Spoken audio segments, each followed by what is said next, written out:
back to the Daily World Walk. I'm your host, Tim Niederreiter, and I'm out walking on the prairie. Yep, it's been a couple days, longer than I planned, but that happens when you step on a nail doing renovations. Anyway, I'm out walking again, and it'll be okay.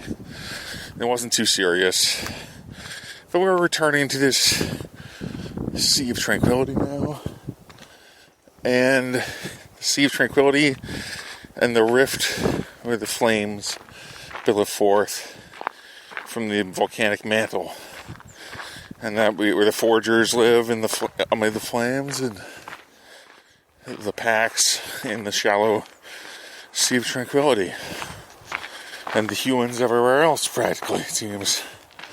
That's a pretty good dynamic, and I kind of like it for world building, so let's keep it going. The general gist of world building, as I find it, is that you want to,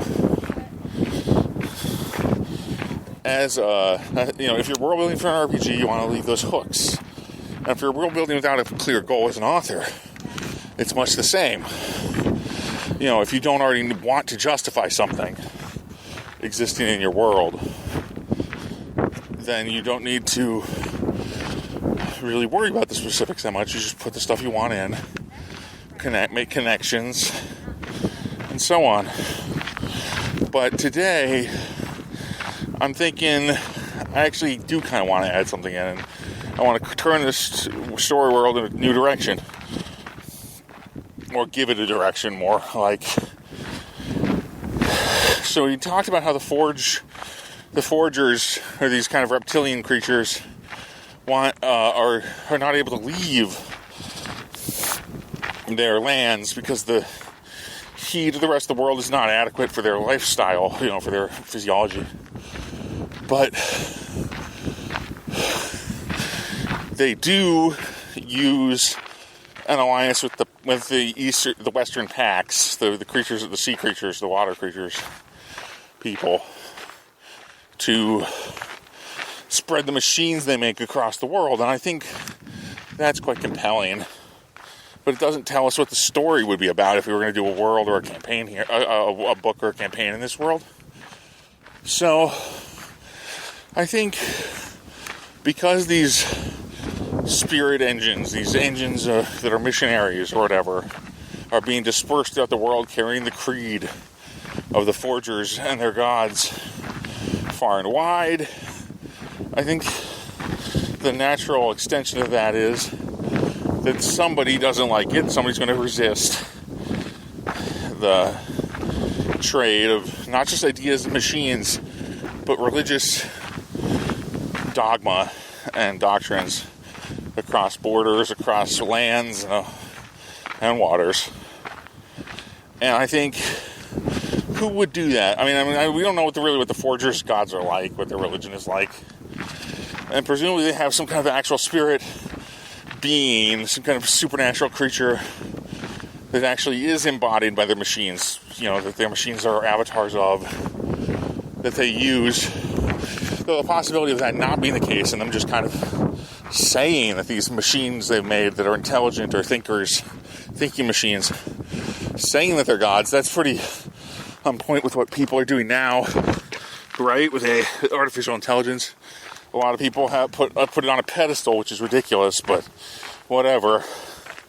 It's what happens sometimes. You have a kind of a cargo cult symptom, to use an outmoded term, I think, where just because something exists and you're not familiar with it, it's different, it's special, it's God, And I could go on a diatribe about that, but let's ignore the actual real-world consequences of this thought process for a second and think about if there is an actual supernatural entity, what is it? Where does it come from? Is it actually a lowercase g god or a capital G god? Or are these things demons? Are they monsters, evil beings that are just kind of deceiving people? I mean, there's a lot of options. There are more options than that. They could also be neutral beings like Jinn or daemons, or great gods, frankly, which are at best neutral. Or, again, lots of possibilities. But personally, I do like the idea of there being factions of these supernatural beings. And maybe not even related to what's going on the planet. That's the thing I really enjoy here, is that I want to include this, is the concept that there are not, that the beings of the supernatural world are not tied directly to locations in the physical world. So the Forgers' gods could belong to different factions, the supernatural beings, or to a faction that's not really associated with them except by the choice, really. They're not the gods of the lizard people, you know. They're just beings that chose to be manifest in this way. Or they're beings that could manifest through machines. But I kind of like the idea that they could all manifest through machines. So let's go with that. So let's go with these machines, these pilots. Oh, that's kind of a fun idea. Think of the supernatural beings more as operators. Oh, that's a fun idea too. Operators are capable of controlling physical objects that are fit for them. That's an idea I've used in other story worlds before. I don't think any of my worlds are published yet that have that element in them, but I think that's a fun one, and we could go with it. So these beings need avatars built for them, whatever those might be, and those avatars are going to be, you know, things that I guess look, in air quotes, look like them, or things they can control for various reasons. And maybe that's the hub. That's probably the piece of technology that is the most unique to these thinking engines of all the machines. Like, you know, you have a machine like a steam engine or a ship or whatever, however they power their ships. When the Forgers go out into the water, the warm waters near their flame rift, and then you have the machines that can actually think and that are being distributed and acting as missionaries throughout the world. So those things are those machines are probably of a shape that have a particular part, you know, a particular instrument on board that allows them to house one of these super beings, one of these pilots, one of these operators. These operators can then control the machine with their supernatural abilities. So they don't have the ability, they're not like telekinetic or poltergeists or anything like that. They can't, at least not necessarily. They don't move the machine by will alone, they move it using mechanical power. And, you know, gained by traditional physical means. So, as a system, I think that's really fun, because that means they can be, you know, they're not really there in some sense. They're in the machine, but maybe they can't be hurt, right? You know, if they're just operating the machine from a distance, quote-unquote distance, because they're kind of supernatural, they don't really have a body, but they're keyed to the machine, so they're able to operate that machine.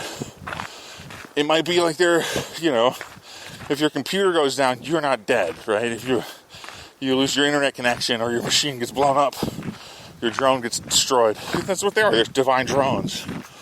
I mean, we can even call them drones if we want, but you know, who knows? I'll work on the name for the machines possibly later, but I like operators for all the divine beings that exist in the sun, all the supernatural creatures that don't have bodies. Devas, angels. Well, we'll call them operators and to be more generic. And I like that idea that it is a generic term, but there's probably classifications and types of operator that exist throughout the world. And this is where you can really delve into things. When you're in world building, I'm not trying to teach a clinic here, but or a workshop about world building, but I am pretty good at world building. I hope you might agree, but people have said, so, you know, I've been getting a lot of questions lately about how I come up with this stuff, right? A lot of authors get that kind of thing, But even other writers ask me that sometimes, and I feel like that's maybe a little sad because it's not that hard. But that's for me, right? I mean, I have a system mind. Grew up with role-playing games, Magic the Gathering, and I like systems both in-world and out, right? I mean, I've honestly never been that keen on resolution mechanics like in games. Like, I mean, there was a time when I thought you needed to do a unique dice mechanic, right? For an RPG, like you don't roll a d20, you roll 3d6 plus a d10 or something. And those can be cool, or whatever the system is. Some of those can work and be quite unique, like in Iron Sworn or other games like that. Heck, even like Troika, which is a really simple game, has a nice 2d6 system that has tables and stuff associated with various dice. But it only uses the 6-sider, which is kind of cool. It's very, very on point with that. But shout out to Troika. Anyway, I love Troika as an idea. I haven't run the system yet, or a campaign setting in it. But it looks really cool. And anyway, that's a side thing. As in-world systems go, they can be more arbitrary, right? Because they're not necessarily based on anything in our physical world. But they should feel like they are. That's the thing I kind of stand by, is that you've got to have enough weirdness, enough elements that are different in a story, right? Enough things that can be levers, basically, to pull on. Enough odds and ends that are operable, that allow you to make changes and have certain things exist. And like I said earlier, a lot of the time that's in service of a particular concept I want to put in the story. So if I want machines that are possessed by spirits, and that's how they move around, like angels are piloting robots, like that's cool.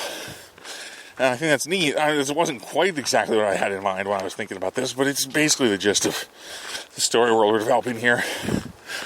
But then there's the question of who is the protagonist. Are these robot guys basically the bad guys? And if so, how important is their system? How much depth do we need to go into in a story for this? Versus the systems the heroes or main characters will actually use themselves. Now, the idea that operators maybe have become so widespread in this world over time, or will eventually become so, that one of them could be the protagonist of a story and it's not that weird. That's a lot. That's a steep story. And I'm working on trying to make stories that aren't as steep and game worlds that are easier to understand at a glance.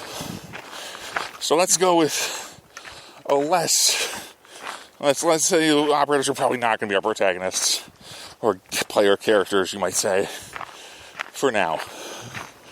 They are more like either the big guy, as my friend Rob Ward has called them, the big guy who gives you orders, or whatever, as a player character, the quest giver, or the big guy in your background who helps you out, who you're trying to access or allow into the story to kind of give you that upper hand at the end. Or they can be antagonists, big bads, dragons, etc. But regardless, these guys aren't the heroes or the main characters, really, in either of those cases. So I kind of want to work on a system, and maybe we'll do this later, because it's cold out here. My hands are... I need a solution. I need gloves, basically, to how cold it's getting in this part of the world. Here in southern Minnesota, it does get cold in the autumn, and it's morning when I record this. So. Yeah, I know, lots of complaining today. Come on, more world building, right? So, yeah, so if I walk and talk, what systems am I using in the real world? Well, I'm using the systems where I learn stuff. I'm using the system where my muscles work, where you can move around in space, but in the most abstract sense. And I think all that... See, when you take apart a setting to those most fundamental building blocks, like what if... Come on, yeah, it's crazy, but let's do an exercise, because I'm not really inspired about the world right now. This particular world, I'm kind of at a sticking point, so let's just do some brainstorming off to the side, some thinking, and see what we come up with. maybe it'll help figure out what these operators are up to, what they want, and who wants to stop them from doing stuff in the Sea of Tranquility and beyond. So, the basic mechanics of our world, you might say, are physics, right? They're the physical laws of reality, or theories that are more or less confirmed to govern our existence. They are the things that let the rabbit hop around and the wind blow and the plants bend in the wind. But they're also the reason all those things exist. That's how elegant our world is, right? I mean, it's tightly packed together as far as rules. We have just not only the big laws of the universe, but many, many small ones that are a play off of those big ones. They just kind of form in a fractal way and reverberate outward in a sense, We start with the most basic concept of matter and energy are the same. Stuff like that. There's really only one substance, but it comes in two forms. And that is matter, which is stuff you can touch, and energy, which is stuff that can power stuff that you can use, basically. Useful, existent. I mean, that's one way to think about it. I'm not a physicist. I have people in my family who are physics people, but never really studied it. That's just my basic, soft pull toward physical world. And then there's these different forces that are how energy operates, or how you can create energy. So there's the rules. Gravity, falling toward the bigger object. Or magnetism, electromagnetism, and so on. And then there's the nuclear forces. The weak and the strong. I think that's it. I think it's the four main forces, at least as I learned them back in high school. And everything else is derived from those forces, or is inspired by them. Right? And then you have kinetic energy and chemical energy and so on. But in our universe, things boil down to simple laws like that, but it's easy to add stuff, right? When you're making a fictional world, obviously, we can't really add rules easily to our world, but you kind of can, right? Imagine 1800s, right? 1815, Napoleon, Waterloo, that sort of stuff, and there aren't cars back then. I'm not sure if there were even trains, right? Talking about rules, you're talking about horses, and you're talking about the big stuff, the horses, the muskets, and so on. And you're talking about marching armies, and crowns, and kings, and books. And it couldn't be more different now, in some sense, in the trappings of the world. And trappings are a big part of world building, because they inform the vibe, the look, the feel of the world. It might be the same general gist, the same plot, the same story. But if there's a robot, or if there's a horse, it's a big difference. Or if there's a robot horse, that's even more different. That's something else. So trappings do affect the world when you build fiction. And that is definitely one to grow on. I'm sorry, I'm rambling a lot today. But it did occur to me what these operators can't exist in our world. At least, or in this fantasy world. But by using these machines. And possibly what they want is to have more advanced machines. Because they want to be real. They want to exist in the real world or the physical world for some reason. Or maybe it's the opposite. Maybe they're being bound and trapped there, like demons and a lot of other fiction, right? Or maybe it's both, right? I mean, that's always the option, right? Maybe some are trapped there. Maybe some are not. Maybe some are colonizing this reality we've been talking about. Or some are being bound to serve in it. I mean, being that the Forgers kind of revered these creatures, I think the operators that work with them are probably more the colonist type. Or at least the alliance type. They're here to because they want to be. They're here because they came for a reason, and they're becoming machine creatures, machine entities, because they want to be. Whereas maybe there's a tradition somewhere else where operatives are bound to other objects or people or bodies that allows them to have their powers used by the mortals, by the creatures that live in physical reality. I think that's really compelling. Probably explore more about that tomorrow. Because right now, as you can tell probably, I'm in a musing mood. I think I'm going to call it here for today for the podcast. Almost back to the car. Man, it's a beautiful, beautiful time of year. For this podcast, for Daily World Walk, I'm Tim Niederreiter, and I will see you tomorrow.